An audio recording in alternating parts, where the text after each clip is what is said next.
ಪ್ರೀತಿಯ ಸಹ ವಿಶ್ವಾಸಿಗಳೆಲ್ಲರಿಗೂ ನಮಸ್ಕಾರ. ನಮ್ಮ ಮೈಸೂರು ಧರ್ಮಕ್ಷೇತ್ರದ ಪರಿಸ್ಥಿತಿಯ ಬಗ್ಗೆ ನಮಗೆಲ್ಲರಿಗೂ ಗೊತ್ತಿದೆ.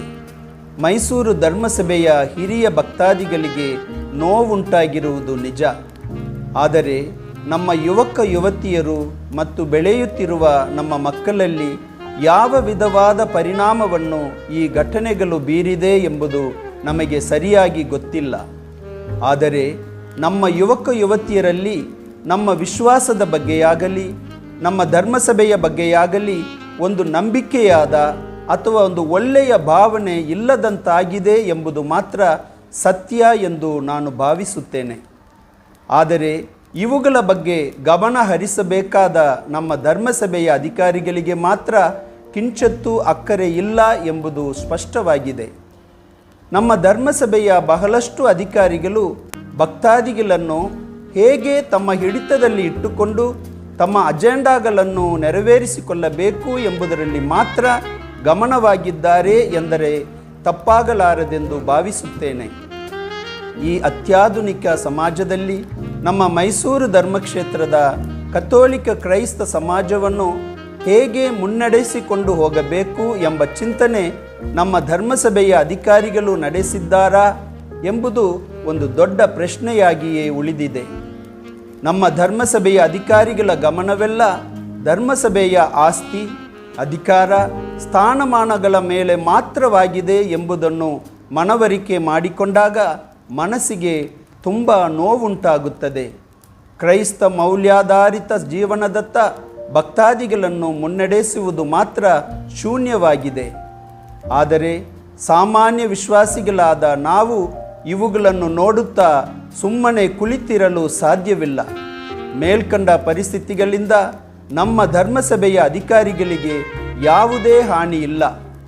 ಆದರೆ ನಮಗೆ ಮತ್ತು ನಮ್ಮ ಮಕ್ಕಳಿಗೆ, ನಮ್ಮ ಕುಟುಂಬಗಳಿಗೆ ಹಾಗೂ ನಮ್ಮ ಇಡೀ ಸಮಾಜಕ್ಕೆ ಹಾನಿ ಎಂಬ ಸತ್ಯವನ್ನು ನಾವು ಈ ಸಮಯದಲ್ಲಿ ಕಡ್ಡಾಯವಾಗಿ ಮನವರಿಕೆ ಮಾಡಿಕೊಳ್ಳಬೇಕು ಎಂದು ಆಳವಾಗಿ ನಂಬುತ್ತೇನೆ.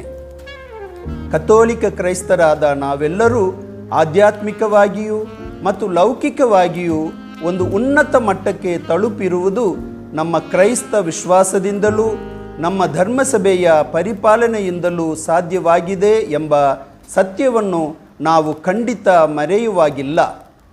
ನಮ್ಮ ಈ ಆಧ್ಯಾತ್ಮಿಕ ಮತ್ತು ಲೌಕಿಕ ಬೆಳವಣಿಗೆಯು ಮುಂದುವರೆದು ನಮ್ಮ ಇಂದಿನ ಮಕ್ಕಳಿಗೂ ಹಾಗೂ ಮುಂಬರುವ ನಮ್ಮ ಪೀಳಿಗೆಗೂ ನೆಲೆಸಬೇಕಾದರೆ ಇಂದು ನಾವು ನಮ್ಮ ಕಥೋಲಿಕ ವಿಶ್ವಾಸದ ಬಗ್ಗೆಯೂ ನಮ್ಮ ಪವಿತ್ರ ಧರ್ಮಸಭೆಯ ಬಗ್ಗೆಯೂ ಅದರಲ್ಲೂ ನಮ್ಮ ಮೈಸೂರು ಧರ್ಮಕ್ಷೇತ್ರದ ಬಗ್ಗೆ ಖಂಡಿತವಾಗಿಯೂ ಗಮನಹರಿಸಬೇಕಾಗಿದೆ ಎಂಬುದರಲ್ಲಿ ಯಾವುದೇ ಸಂದೇಹವಿಲ್ಲ.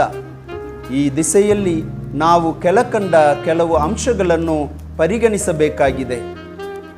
ಒಂದು, ಮೊಟ್ಟಮೊದಲನೆಯದಾಗಿ ಮೈಸೂರು ಧರ್ಮಕ್ಷೇತ್ರಕ್ಕೆ ಒಳಪಟ್ಟ ಕಥೋಲಿಕ ವಿಶ್ವಾಸಿಗಳಾದ ನಾವೆಲ್ಲರೂ ನಮ್ಮ ಮತ್ತು ನಮ್ಮ ಧರ್ಮಾಧಿಕಾರಿಗಳೊಡನಿರುವ ಸಂಬಂಧವನ್ನು ಹೀಗೆಯೇ ನಡೆಸಿಕೊಂಡು ಹೋಗಬಾರದು.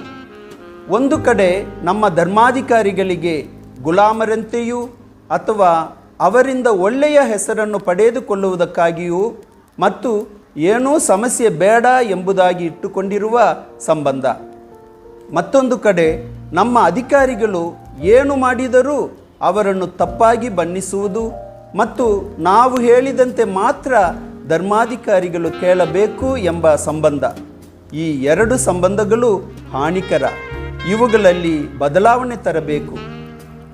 ಎರಡನೆಯದು, ನಮ್ಮ ಧರ್ಮಕ್ಷೇತ್ರದ ಅಧಿಕಾರಿಗಳಾದ ಧರ್ಮಕೇಂದ್ರದ ಗುರುಗಳು ಮತ್ತು ಧರ್ಮಾಧ್ಯಕ್ಷರು ಅಥವಾ ಆಡಳಿತಾಧಿಕಾರಿಗಳು ಕೆಲವು ಕಾಲಗಳಿಂದ ನಡೆದು ಬರುತ್ತಿರುವ ಹಾದಿಯನ್ನು ಮುಂದುವರಿಸಲು ಬಿಡಬಾರದು. ಬದಲಿಗೆ ನಮ್ಮ ಹಾಗೂ ನಮ್ಮ ಧರ್ಮಸಭೆಯ ಅಧಿಕಾರಿಗಳ ಸಂಬಂಧಗಳಲ್ಲಿ ಮತ್ತು ಕಾರ್ಯವೈಖರಿಗಳಲ್ಲಿ ಬದಲಾವಣೆಗಳನ್ನು ತರಲೇಬೇಕು.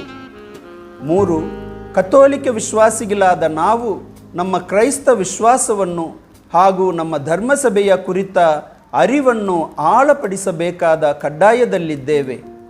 4, ನಮ್ಮ ಮೈಸೂರು ಧರ್ಮಕ್ಷೇತ್ರವನ್ನು ದೇವರು ಇಷ್ಟಪಡುವ ರೀತಿಯಲ್ಲಿ ನಡೆಸಿಕೊಂಡು ಹೋಗಲು ಒಂದು ಒಳ್ಳೆಯ ಕುರಿಗಾಗಿಯೂ ಈಗ ಅತ್ಯವಶ್ಯಕವಾಗಿ ನಮಗೆ ಬೇಕಾಗಿದ್ದಾರೆ.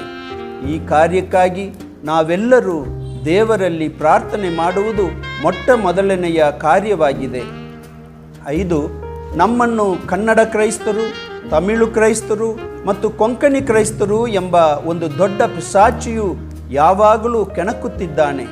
ಈ ಪಿಶಾಚಿಯು ನಮ್ಮ ಧರ್ಮಾಧಿಕಾರಿಗಳಲ್ಲೂ ಹಾಗೂ ಭಕ್ತಾದಿಗಳಲ್ಲೂ ಸಮಾನ ಅಂತಸ್ತಲ್ಲಿದ್ದಾನೆ.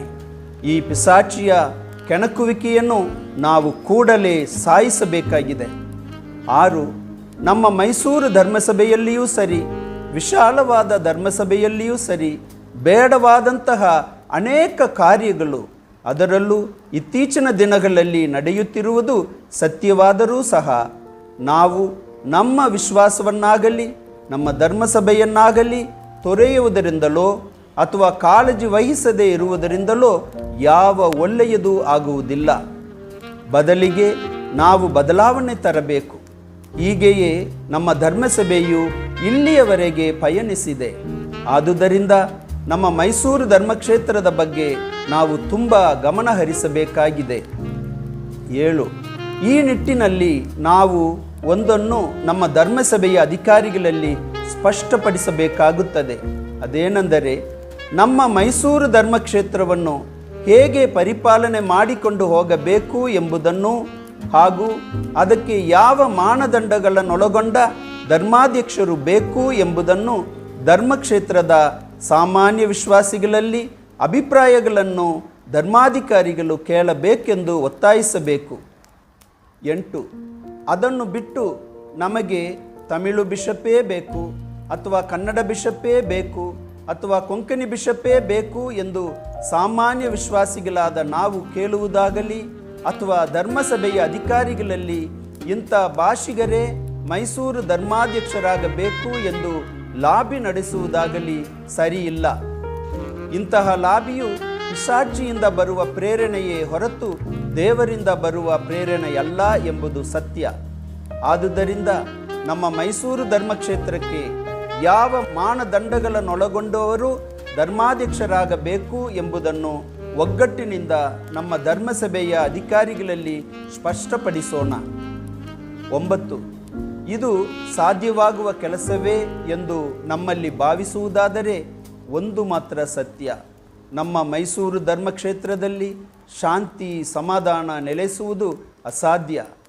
ಕಳೆದ 5-6 ವರ್ಷಗಳಿಂದ ನಮ್ಮ ಮೈಸೂರು ಧರ್ಮಕ್ಷೇತ್ರದಲ್ಲಿ ಏನೇನು ಅಪವಿತ್ರವಾದ ಕಾರ್ಯಗಳು ಮತ್ತು ಕೃತ್ಯಗಳು ನಡೆಯುತ್ತೋ ಅವುಗಳು ಇನ್ನೂ ಮುಂದುವರಿದು ಕೆಲವೊಮ್ಮೆ ಇನ್ನೂ ಉಗ್ರ ಸ್ವರೂಪವನ್ನು ಪಡೆದರೂ ಆಶ್ಚರ್ಯಪಡುವಂತಿಲ್ಲ ಎಂದು ಭಾವಿಸುತ್ತೇನೆ.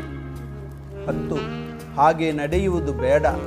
ಬದಲಿಗೆ ದೇವರಿಂದ ಸಾಧ್ಯವಾಗದ್ದು ಯಾವುದೂ ಇಲ್ಲ ಎಂಬ ದೇವರಿಂದ ಕನ್ಯಾಮರಿಯಮ್ಮನವರಲ್ಲಿ ಕಳುಹಿಸಲ್ಪಟ್ಟ ಗಬ್ರಿಯೇಲ್ ದೂತರ ಮಾತನ್ನು ಸಂಪೂರ್ಣವಾಗಿ ನಮ್ಮ ತಾಯಿ ಮರಿಯ ನಂಬಿದಂತೆ ಸಾಮಾನ್ಯರಾದ ನಾವೂ ಸಹ ನಂಬಿ ನಮ್ಮ ಮೈಸೂರು ಧರ್ಮಸಭೆಯನ್ನು ರಕ್ಷಿಸೋಣ. ಈ ನಂಬಿಕೆಯಲ್ಲಿ ನಮ್ಮ ತಾಯಿ ಮರಿಯಲು ನಮ್ಮ ಜೊತೆಗೆ ಖಂಡಿತವಾಗಿಯೂ ಇರುವರು. 11. ನಾವು ಇಂದು ಜೀವಿಸುತ್ತಿರುವ ಸಮಾಜವನ್ನು ಕೂಲಂಕುಷವಾಗಿ ಅರಿತು ನೋಡುವಾಗ ನಮ್ಮ ಕ್ರೈಸ್ತ ವಿಶ್ವಾಸ ಹಾಗೂ ನಮ್ಮ ಕಥೋಲಿಕ ಧರ್ಮಸಭೆಯು ಕಡ್ಡಾಯವಾಗಿ ನಮಗೂ ಹಾಗೂ ಇಡೀ ಸಮಾಜಕ್ಕೂ ಅತ್ಯವಶ್ಯಕವಾಗಿದೆ. ಇನ್ನು ಆಳವಾಗಿ ನೋಡಿದರೆ ಇಡೀ ಸಮಾಜವು ಶಾಂತಿ ಸಮಾಧಾನದಿಂದ ಜೀವಿಸಬೇಕಾದರೆ ನಮ್ಮ ಧರ್ಮಸಭೆಯ ಪಾತ್ರ ಬಹುದೊಡ್ಡವಾಗಿದೆ ಹಾಗೂ ಪವಿತ್ರವಾಗಿದೆ. 12. ದೇವರು ಸತ್ಯ, ಅವರು ಸ್ಥಾಪಿಸಿದ ಧರ್ಮಸಭೆಯೂ ಸತ್ಯ. ಹಾಗಾದರೆ ದೇವರು ಖಂಡಿತವಾಗಿಯೂ ಅವರನ್ನೊಳಗೊಂಡ ನಮ್ಮ ಧರ್ಮಸಭೆಯನ್ನು ಕೈಬಿಡುವುದಿಲ್ಲ. ನಾವು ಕೈಕಟ್ಟಿ ಕುಳಿತರೆ ಇದು ಸಾಧ್ಯವಿಲ್ಲ. ಬದಲಿಗೆ ಸಕ್ರಿಯರಾಗಬೇಕಾಗಿದೆ. ಈ ನಿಟ್ಟಿನಲ್ಲಿ ಆಸಕ್ತಿಯುಳ್ಳವರೆಲ್ಲರೂ ಒಂದು ಸೇರಿ ಚರ್ಚಿಸೋಣ. ಅದಕ್ಕೆ ತಮ್ಮ ಸಲಹೆಗಳನ್ನು ತಿಳಿಸಲು ತಾಳ್ಮೆಯಿಂದ ಬೇಡಿಕೊಳ್ಳುತ್ತೇನೆ. ನಮಸ್ತೆ.